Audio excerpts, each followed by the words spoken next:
Australian hunk Ryan Kwanten may play a ladies' man on screen. What am I thinking about right now? You know, in my brain. I bet you're wondering if you're going to be able to get us back to your place tonight. And if so, how out of control are things going to get? You girls are gonna make great vets. But how does he fare in real life? Find out on Razor Pop. Russell Crowe, Hugh Jackman, the late Heath Ledger, Sam Worthington, and now True Blood star Ryan Kwanten, along with Thor's Chris Hemsworth, joined a long line of Aussie hotties to make it big in Hollywood. Voted Man of the Year by GQ Australia last year, Ryan was in town recently to plug his latest movie, Australian romantic comedy Grief the Invisible, at the Singapore International Film Festival. That's the grief.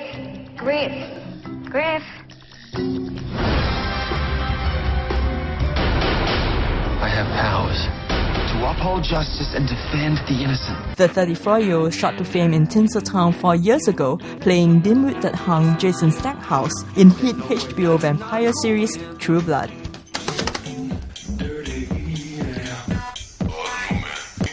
Listen, I like to do manly things, but I like baby. Never mind he's a himbo in True Blood.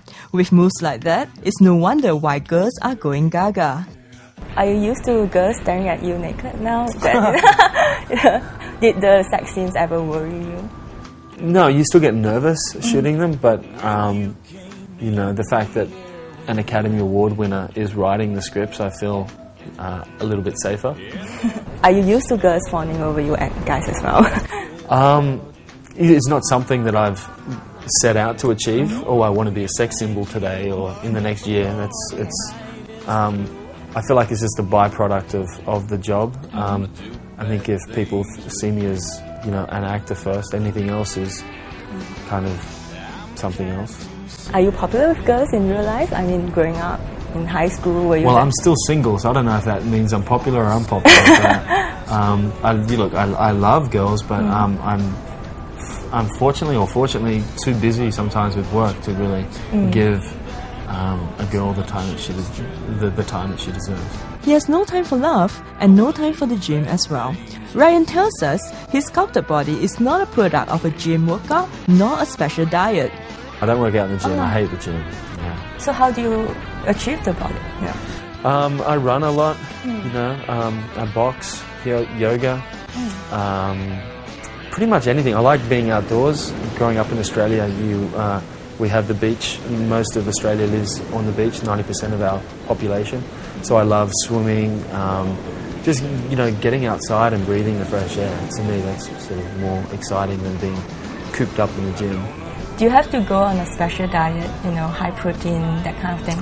No, I don't. Some people may, but it's not my thing. I love food too much, and I love, you know, I'm Australian too, so we love to have alcohol and have a bit of a drink. And, no, and I feel like life is there to be enjoyed. I feel like if you start giving yourself these little restrictions on how to live your life, you become not so happy.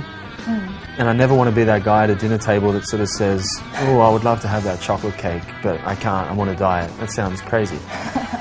Now into its 4th season, True Blood has gained a loyal following for its blend of supernatural, dark humor, and of course, hot vampire sex. We ain't gonna kill you. We gonna make a baby. You and me. No, silly.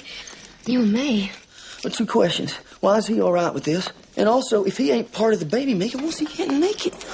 But is playing Jason still a challenge for Ryan? Look, he's always a bit of a challenge because he's always so in these crazy situations and doing things that I would never do. So I always have to be on my toes and ready for whatever the writers are going to write. And then even when I'm in the scenes, quite often I don't even know where I'm going to go because Jason is so kind of spur of the moment and anything that can happen will happen. So it's just nice for me to be able to turn off that little clock or that little thinking brain of mine and just not think. Because Jason doesn't really think that much, so it's just go with it. Maybe Jesus was the first vampire. I mean, he rose from the dead too. And he told people, hey y'all, drink my blood. It'll give you special powers. So a lot of people say that Jason's not very bright, but what's your take on him? I think he's very naive. I think he's very innocent. Sometimes narrow-minded. But at the same time, I feel like he's the kind of guy that can do bad things, or sometimes even what may be construed as evil things, and you would forgive him because he comes from this place of naivety. And that to me is more about what he is than not being so bright. You know, he's obviously not an intelligent guy, but he's intelligent in other ways, I guess. Streetwise, Yeah, maybe streetwise, exactly. Next up for Ryan is yet another Australian film not suitable for children. Well, this is my third one in 3 years. Sort of the first one was Red Hill, and then Griff, and now the one I've just finished shooting is called Not Suitable for Children, which is sort of it's a comedy about the male biological clock. How we always hear about the female biological clock, how they need kids and they're on their way, but you never really hear the male's perspective on that. And so this is a very sort of comedic take on my character whose time clock whose baby clock is ticking. How important is it for you to be involved in films like Grief, which is produced in Australia? It's very important. I feel like, you know, Australia is very similar to Singapore in the fact that we're a very sort of isolated country, but we do have access to everything around it. And like Singapore, we have a very kind of healthy film industry, and have so many artists that their stories need to be told. And so for me, being an actor that has made it, I guess, in Hollywood, to come back and to my roots and to sort of be thankful for what it's done for me, it's so important. Next, Ryan talks about his transformation from hunk to geek.